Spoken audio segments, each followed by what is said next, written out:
Welcome to this very special edition of the KJ Masterclass Live, the show which ensures that you profit from your time spent here with experts, either through their industry insights, information, or simply learning from them.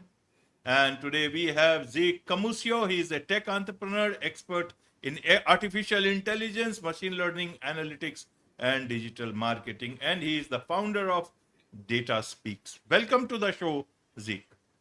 Thank you for having me. You are welcome. Welcome to the show. Welcome to India in this online form, Zeke. And I'm sure not just in India, but a lot of people across the globe will benefit from what we are going to talk right now. We will talk about understanding from you how one can grow an e-commerce brand in 2025. Just more than just 1.5 months left from now, so we are almost in 2025. But before that, let's understand a bit for more about you, Zeke, about your journey, about your background, so that people know who they are listening to. Sure. Yeah. I spent the last 2 decades building and growing online businesses, both in the e-commerce and B2B spaces. I had my last company was a marketing agency that I had for 7 years that got acquired in 2015. And we did every service you could imagine: SEO, PPC management, conversion rate optimization, web design.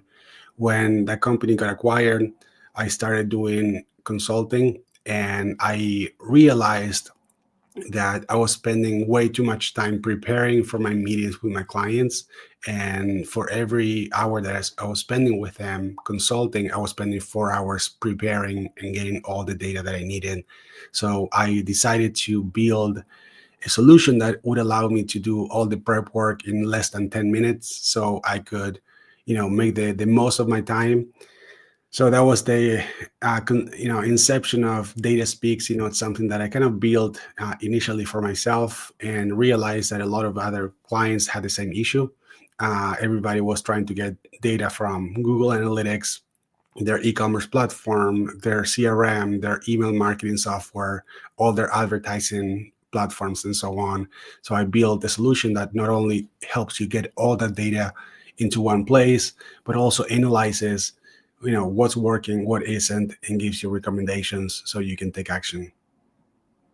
Right, right. So we'll come to this a little bit later on. Also, we'll ask about more about data speaks. But before that, help us understand now in terms of e-commerce.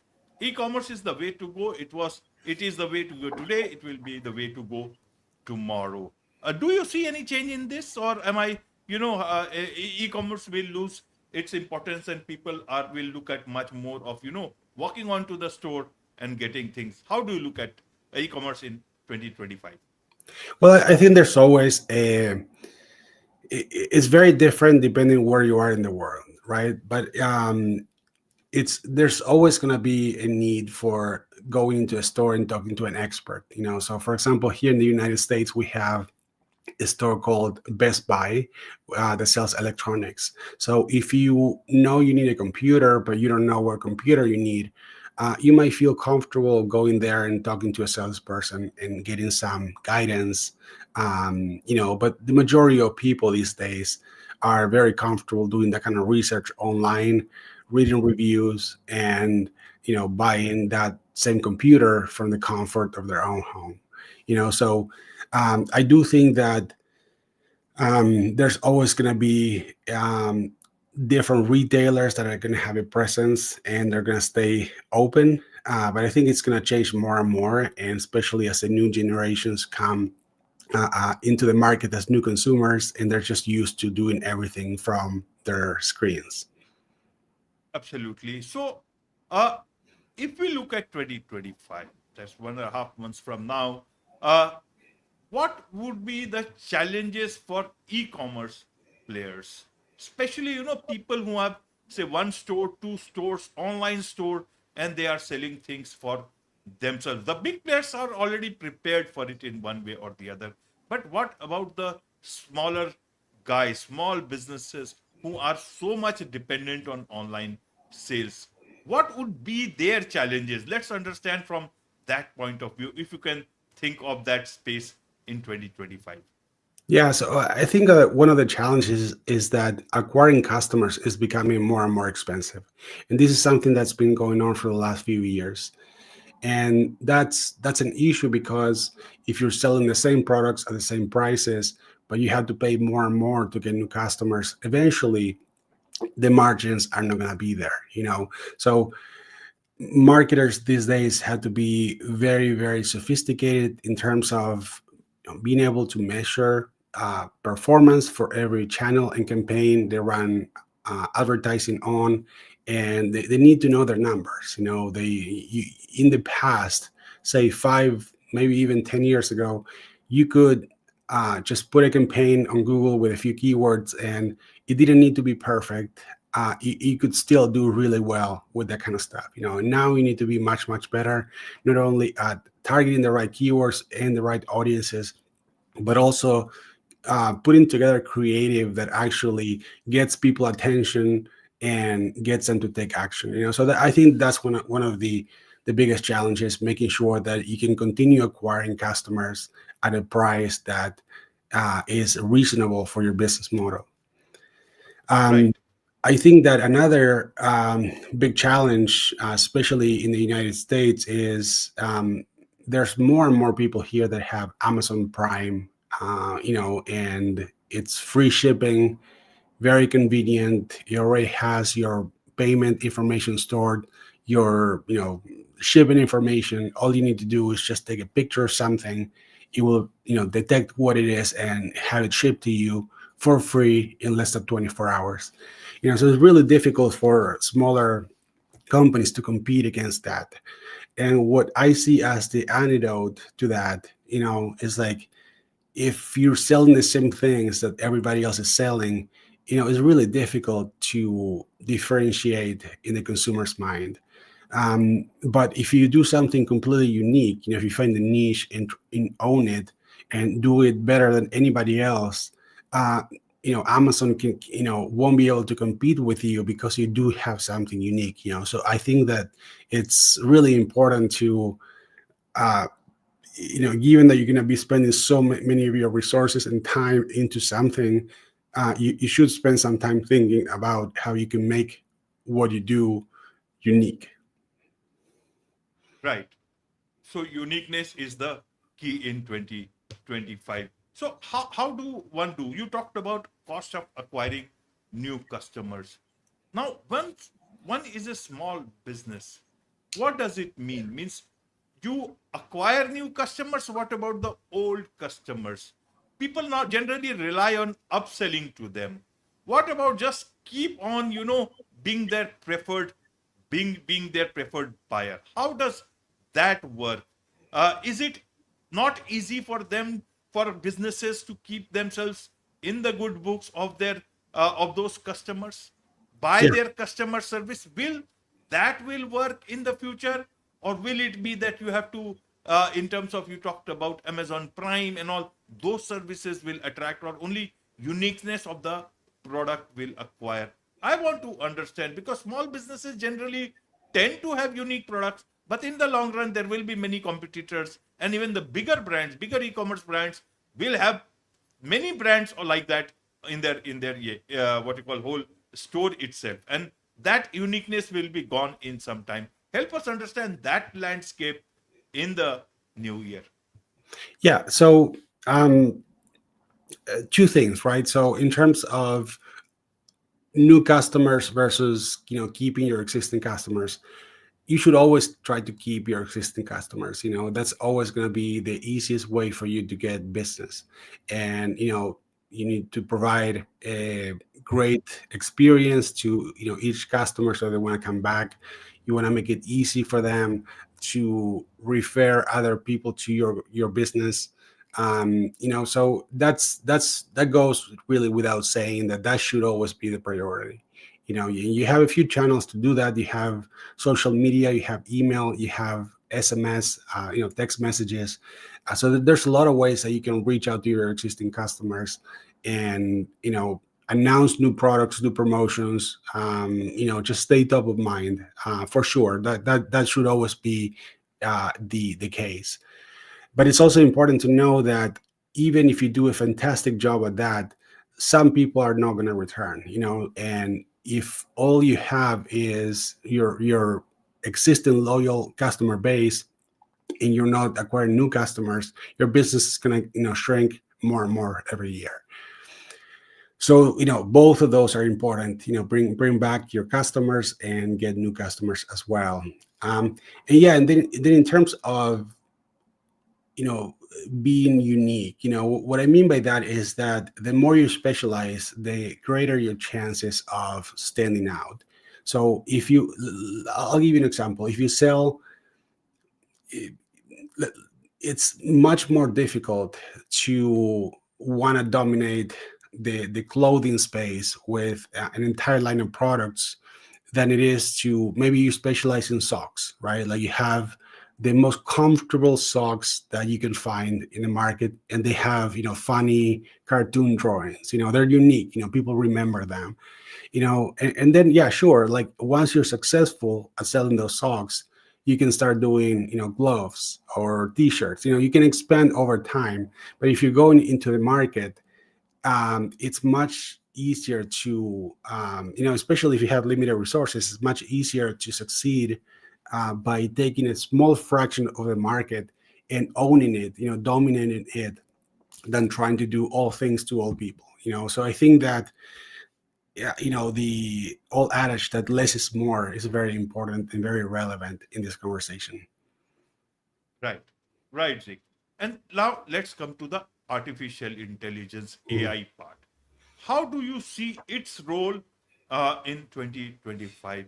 Already, artificial intelligence has come in several ways, either in terms of image, product Mhm. description, and so many things. If just put one thing, and you will get almost everything.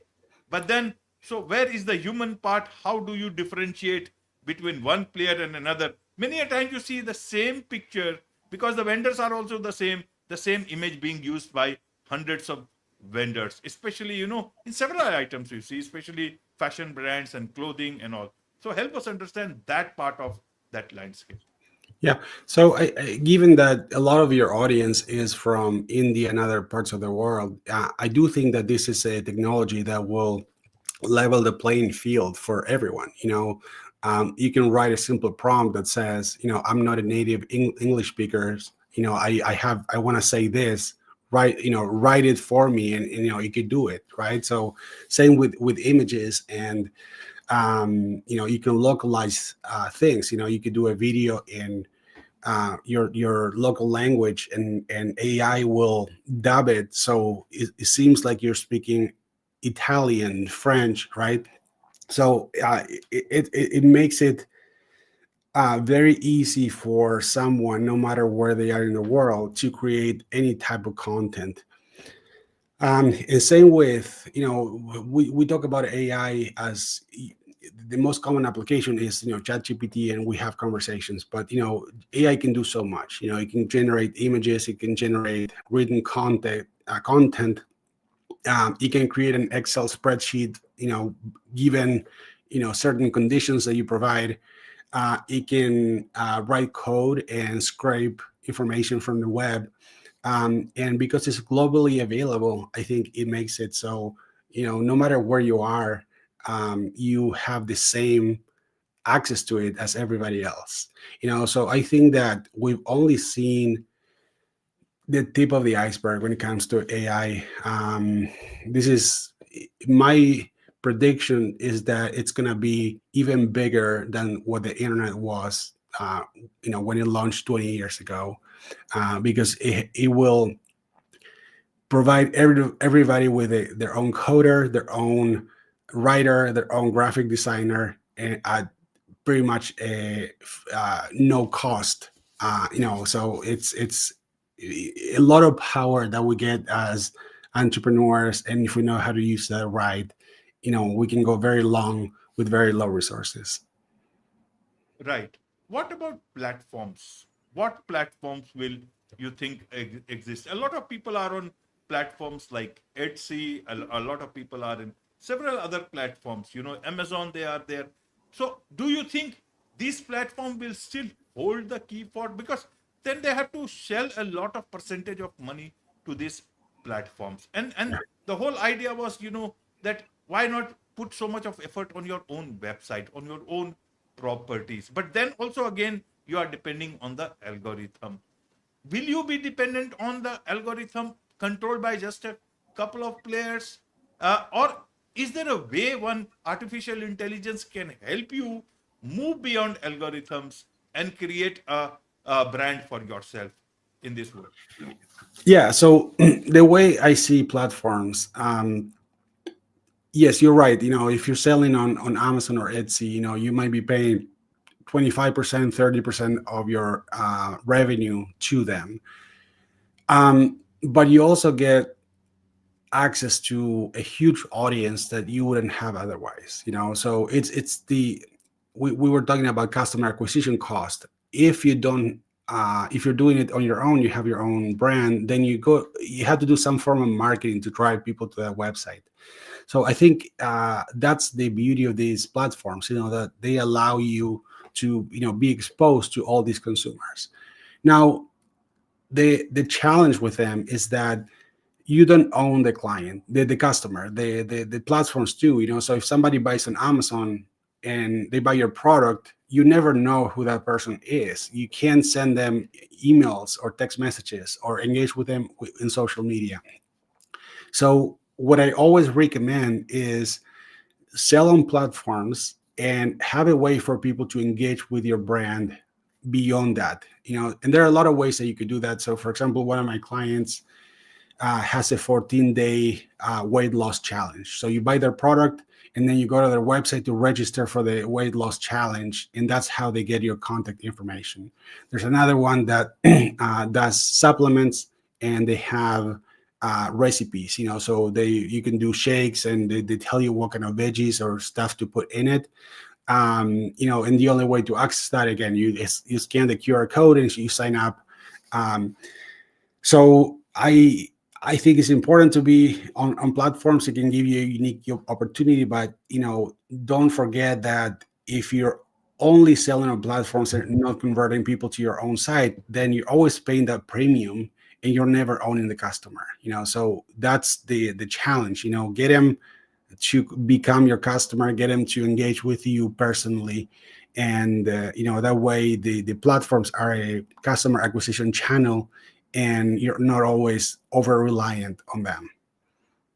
Right, right. And what about social media channels? Will you put a lot of emphasis on those, or just a little bit of emphasis? The rest is you focus on your own platform, and that will lead to good sales. How does that look like? Yeah, so social media has changed a lot in the last 10 years. Like it used to be that without investing anything in it, you'd get a lot of exposure. And it's just not like that anymore for most brands. There are some exceptions, some brands with incredible, just very unique content, very engaged communities. So, there are exceptions, but most of the time, brands don't have that luxury of having that level of engagement in social media, especially organic engagement. So it has become a pay to play activity. And the way I see it is, people will, if somebody wants to buy from you, they might come and check out your social media just to see what you're all about, to make sure you're a legitimate company. So it's important to have a presence. It's important to engage with people who want to engage through those channels. Um, but let's just keep in mind that unless you're invested in them, they're not a reliable source of new customers the way it used to be. Right, right. Mhm. Now let's look at the data part of it. And Mhm. so, is Google Analytics, and especially this version 4, if I understand, how should we look at it? You talk about some people not so happy. I see some people not so happy. Some people are very happy. The other day I was seeing online, some people were having their own frustration about, G4, if I understand. So all these things, how should we look at this data analytics? What are the other options? And that is where, what about data speaks? Does your your data speak can fulfill that absence of any other credible platform. Yeah. So the reality is that GA4, when you compare it to its predecessor, Universal Analytics, is much more powerful, but much more difficult to use. So what I mean by that is it was created by engineers for engineers. So it has a lot more features than the previous version, but right out of the box, it's not intuitive to use. You look at it and it just kind of doesn't make sense. That's what most people agree on. Um, so I think it's right now it's the only option we have for website tracking for a decent, high quality, free website tracker. It's great, right? So I like it. I understand why people have some frustrations with it. Um, but the other thing is, when you talk about um, data speaks or another solution, is that what data speaks is it aggregates all your data. So it takes your website data from Google Analytics, it takes your email data from MailChimp or Klaviyo, it takes your Google ads, Facebook ads, your e-commerce, which could be Shopify, WooCommerce, and so on. So it's um that's the kind of the challenge that marketers have. It's like I have 10 different accounts in 10 different services. I never go and check in the analytics for each. Like I just don't have the time. So I think that's the main thing. Like you want to have all your data under one roof. That's the first challenge. The second one is, even if you had everything under one roof, nobody has the time to review all that data, because it's way too much, and it will be hours a week. So what we do at Data Speaks is, once we um, combine all that data, is we filter out the noise to leave you with the signal. The 5 to 10 things that you should be looking at this week, so you can stay focused on what really matters. So but yeah, I mean, it's a sophisticated solution if you are investing $20,000 a month or more in advertising. It's an absolute must. But if you're getting started and you have a smaller business, you should have Google Analytics. You should learn how to use it. I'm confident that most people could watch maybe 5 hours of tutorials on YouTube and just at least get the basics on how it works. Right. And in terms of, using data, some people have the habit to get data for one day, few days, 1 week, 28 days, 30 days. People have this habit of, looking at it once in a while, or some Mhm. people look at it every day. Yeah. What is the best way to make sense of the data in the right manner, weekly basis or daily basis, or maybe monthly basis? What is your advice on this? I think the most important thing is to agree on a cadence and to agree on the metrics you're going to look at. And let me explain why I'm saying that. Um, you need to agree on what metrics matter, because if you don't, you're going to be looking at different things every week and not really understanding the process. The progress you're making as a business, especially when you work with maybe agencies that manage your Facebook ads.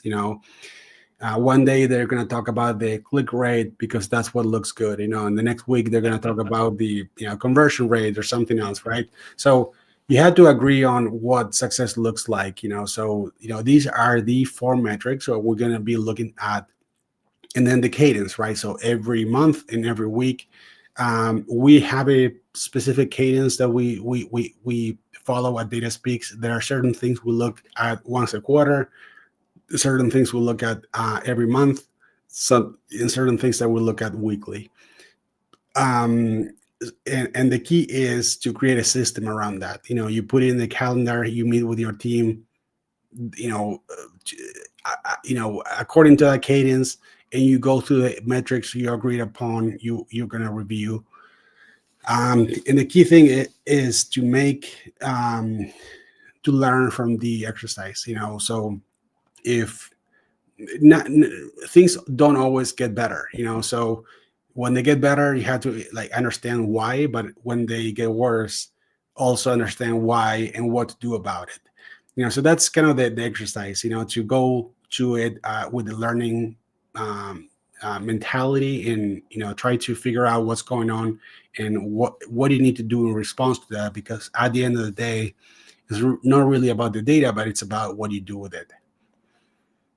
Absolutely. There is much to learn about all these things from you, Zeke, and I'm sure a lot of people would want to learn more from you, about your company, about data speaks. So for them, what is the best way for them to connect with you? They can visit our website at dataspeaks.ai. They can write me at Zeke, that's Zeke, at dataspeaks.ai, or they can find me on LinkedIn, Zeke Camusio, Camusio. Wonderful. With this, it's a wrap on this very special edition of the KAJ Masterclass Live. Thank you so much indeed for joining us. Thank you.